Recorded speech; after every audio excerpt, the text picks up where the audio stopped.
Good evening and welcome to Sancta News.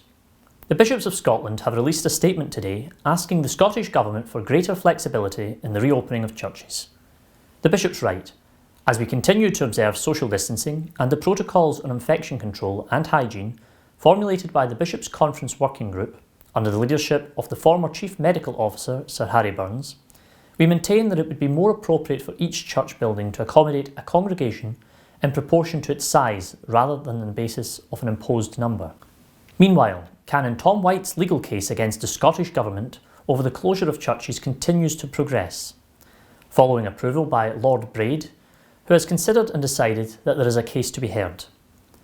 This will take place in the Court of Session in Edinburgh on the 11th and 12th of March. More information can be found at his Just Giving page, Freedom for Faith. As Pope Francis prepares for his historic trip to Iraq this 5th of March, he revealed in an interview that he sees himself dying as Pope, but he ruled out the possibility of returning to retire in Argentina.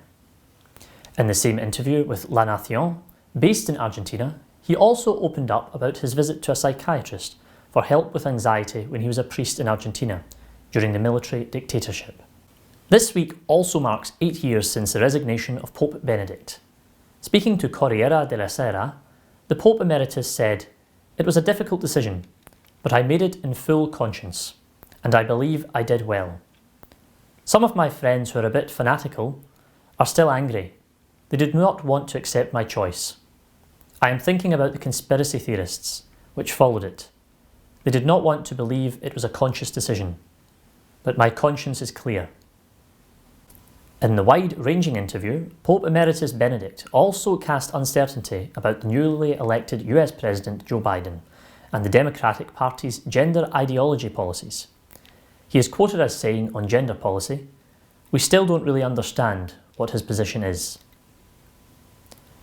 And finally, the world watched with amazement last week as the US launched its Perseverance rover, which landed on Mars. NASA selected inscriptions for 150,000 plates for the robot to carry to Mars.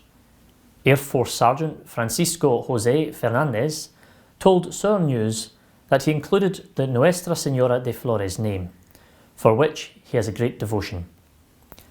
The goal is that when the robot stops working for eternity, those names will be inside if someone finds the machine or if humans end up settling on the planet.